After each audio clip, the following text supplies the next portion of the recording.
not just talking about engineers. I'm talking about people at all levels. We want competent people coming into our country. Los ഏഞ്ചലസിലെ പ്രതിഷേധങ്ങൾ Mexican ഉൾപ്പെടെയുള്ള Latin America കുടിയേറ്റക്കാരെയാണ് കൂടുതൽ ബാധിക്കുന്നത്. അവരെ നാടുകടത്താനുള്ള US ഗവൺമെന്റിന്റെ തീരുമാനം Mexican ഉൾപ്പെടെയുള്ള അനധികൃത കുടിയേറ്റക്കാർക്ക് തൊഴിലുകൾ നഷ്ടപ്പെടുകയും ആ ഒഴിവിലേക്ക് തൊഴിൽ മേഖലയിൽ കൂടുതൽ അവസരങ്ങൾ സൃഷ്ടിച്ചേക്കാം.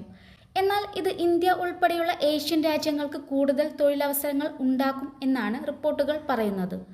US-ലെ ഈ അനധികൃത കുടിയേറ്റക്കാർ അമേരിക്കയിൽ പ്രധാനമായും കാർഷികം, നിർമ്മാണ മേഖല, ഹോട്ടൽ വ്യവസായം തുടങ്ങിയ ജോലികളാണ് കൂടുതലും ചെയ്യുന്നത്. അവരെ നാടുകടത്തുന്നത് ഈ മേഖലകളിൽ കൂടുതൽ ഒഴിവുകൾ സൃഷ്ടിക്കുകയും ഇന്ത്യ പോലുള്ള രാജ്യങ്ങളിൽ നിന്നുള്ള തൊഴിലാളികൾക്ക് കൂടുതൽ അവസരങ്ങൾ ലഭിക്കാൻ സാധ്യതയുണ്ട്. മാത്രമല്ല, മെക്സിക്കൻ കുടിയേറ്റക്കാരെ നാടുകടത്തുന്നത് അമേരിക്കയിലെ ചില ഉൽപ്പന്നങ്ങളുടെയും സേവനങ്ങളുടെയും വില വർദ്ധിപ്പിക്കാൻ സാധ്യതയുണ്ട്. ഇത് ഇന്ത്യയിൽ നിന്നുള്ള ഉൽപ്പന്നങ്ങളുടെ കയറ്റുമതി വർദ്ധിപ്പിക്കാൻ സഹായിക്കും. കൂടാതെ അമേരിക്കയിലെ ചില കമ്പനികൾ ഇന്ത്യയിൽ നിക്ഷേപം നടത്താനുള്ള സാധ്യതയുമുണ്ട്.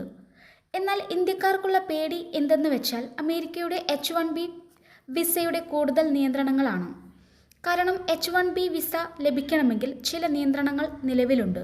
But what I really do feel is that we have to let really competent people, great people come into our country, and we do that through the H-1 program. ശമ്പളപരിധി ഉയർത്തിയിട്ടുണ്ട്.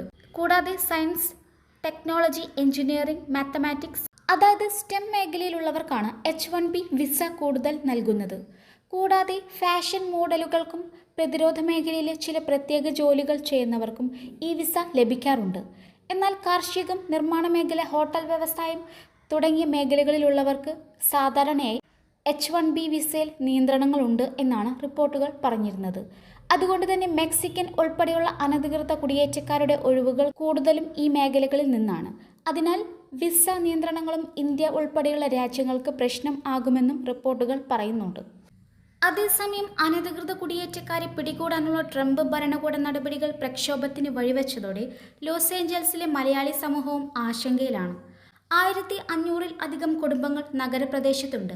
ഒരാഴ്ചയായിട്ടും ആക്രമണങ്ങൾക്ക് അറുതി വരാത്തതിനാൽ പലരും വീടിന് പുറത്തിറങ്ങിയിട്ടില്ല.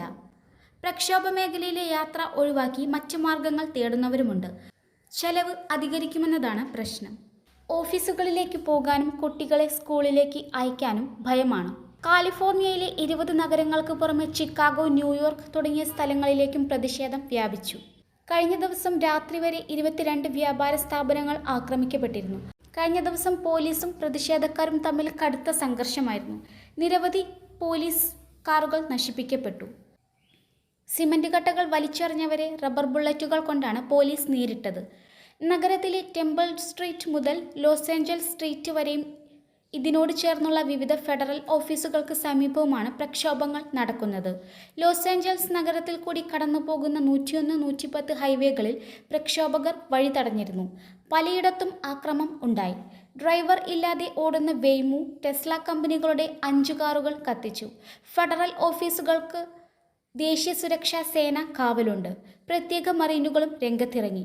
പ്രധാന ഹൈവേകൾ അടച്ചിട്ടതും അക്രമം തുടരുമെന്നതാണ് മലയാളി സമൂഹത്തെ വലയ്ക്കുന്നു.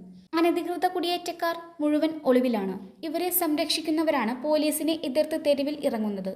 ഫെഡറൽ ഗവൺമെന്റ് റിപ്പബ്ലിക്കനും സ്റ്റേറ്റ് ഡെമോക്രാറ്റുമായത് പാർട്ടികളുടെ ചേരിപോരിലേക്ക് നയിക്കുകയും ചെയ്തു.